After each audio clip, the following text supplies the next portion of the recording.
I am S.K. Mishra and I welcome you to the Sharp Career. आज मैं आपके लिए एक ऐसा शब्द लाया हूं जो है ही ऐसा, अर्थात ऐसा।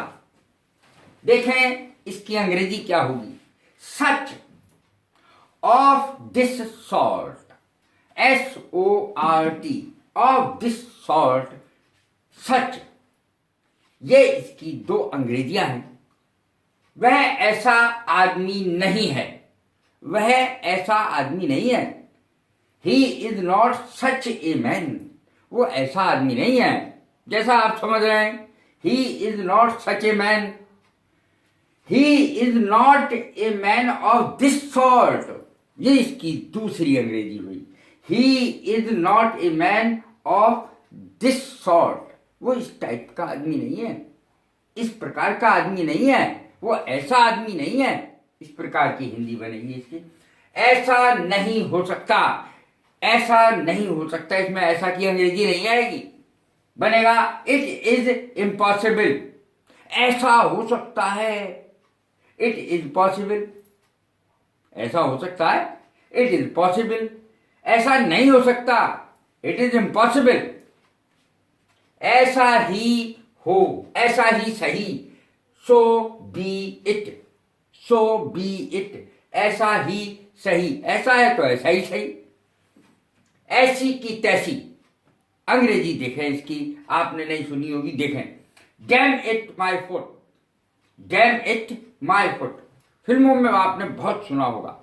डैम इट माई फुट, कुछ ऐसा ही हुआ। या इससे पहले का सेंटेंस देखें, पांचवा, कहीं ऐसा न हो। लेस्ट इट शुड बी सो, लेस्ट, लेस्ट का अर्थ होता है कहीं ऐसा ना हो। लेस्ट इट शुड बी, और लेस्ट के आगे शुड का प्रयोग होता है। लेस्ट इट शुड बी सो, कहीं ऐसा ना हो। कुछ ऐसा ही हुआ, इसकी अंग्रेजी क्या होगी। कितने छोटे छोटे वाक्य हैं, लेकिन इंपॉर्टेंस इनकी कितनी ज्यादा है आप अपने जीवन में खुद देख सकते हैं। कुछ ऐसा ही हुआ, something like this happened, happened माने होना, समथिंग कुछ, लाइक दिस इस तरह का, हैपेंड हुआ। समथिंग लाइक दिस हैपेंड, कुछ ऐसा ही हुआ। समथिंग लाइक दैट हैपेंड, उस तरह का हुआ, कुछ उस तरह का हुआ। समथिंग लाइक दैट हैपेंड, कुछ उस तरह का हुआ, इस तरह का हुआ। समथिंग लाइक दिस हैपेंड, उस तरह का हुआ। Something like that happened. ऐसा कभी नहीं हो सकता, ऐसा कभी नहीं हो सकता, लगभग ऐसी ही अंग्रेजी है, ऐसा नहीं हो सकता, लेकिन ये थोड़ी बदली हुई है। देखें, ऐसा कभी नहीं हो सकता, it can never be so, it can never be so. क्या हाल चाल है, हम पूछते हैं दूसरे से, क्या हाल चाल है भाई। मान लिया कोई मरीज है या कोई और व्यक्ति है, हम उससे पूछते हैं कि क्या हाल चाल है, हाउ आर यू, क्या हाल चाल है। अरे बस सब ऐसा ही चल रहा है। तो इसकी अंग्रेजी क्या होगी। सो सो, सो सो, अरे बस ऐसा ही है, सब ठीक ही है, बस ऐसा ही है।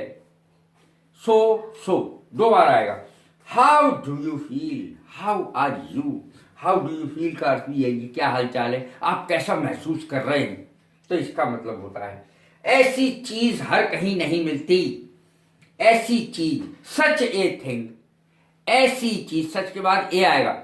सच a thing can not be found everywhere, ऐसी चीज हर जगह नहीं मिलती बाबूजी। दुकानदार बहुत बोलते हैं, बाबूजी ऐसी चीज हर जगह नहीं मिलती।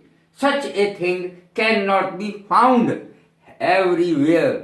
या और कोई व्यक्ति भी कह सकता है, जरूरी नहीं है दुकानदार कहे, और कोई व्यक्ति भी कह सकता है कि भैया ऐसी चीज हर जगह नहीं मिलती।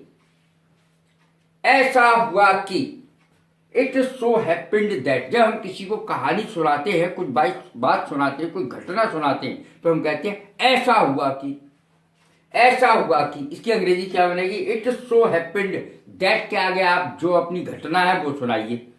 इट सो हैपेंड, ऐसा हुआ कि की अंग्रेजी दैट है। ऐसा अक्सर होता है, इसकी अंग्रेजी क्या बनेगी। ऐसा अक्सर होता ही रहता है, होता है। सच ए थिंग, सच के बाद ए आएगा, such a thing occurs frequently, frequently माने अक्सर, such a thing occurs, OCCURS, occurs frequently, अक्सर ऐसा होता ही रहता है, ऐसा अक्सर होता है। मैंने पहले ऐसा कभी नहीं किया है, मैंने पहले ऐसा कभी किया ही नहीं है।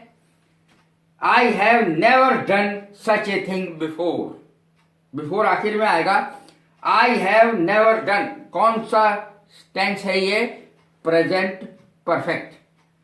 I have never done such a thing before, मैंने ऐसा कभी, ऐसी बात कभी की ही नहीं है, ऐसा काम मैंने कभी किया ही नहीं है, ऐसा मैंने पहले कभी किया ही नहीं है। तो इस तरीके की अंग्रेजी बनती है, I have never done such a thing before। तो मैं इस तरह की आदत छोड़ देनी चाहिए, इस तरह की आदत यानी ऐसी आदत, इस तरह की आदत छोड़ देनी चाहिए, ऐसी आदत छोड़ देनी चाहिए। You must get rid of such a habit, get rid of छुटकारा पाना, गेट रिड ऑफ छुटकारा पाने की अंग्रेजी है you must get rid of such a habit, habit माने आदत, आपको ऐसी आदत से छुटकारा पा लेना चाहिए। अर्थात मस्ट उस जगह लगता है जहां जरूरी बात हो, यानी आपको ऐसा करना ही चाहिए। You must get rid of such a habit, आपको ऐसी आदत छोड़ देनी चाहिए। कैसी लगी ये मेरी वीडियो? लाइक करें, शेयर करें, सब्सक्राइब करें। God bless you, thank you very much.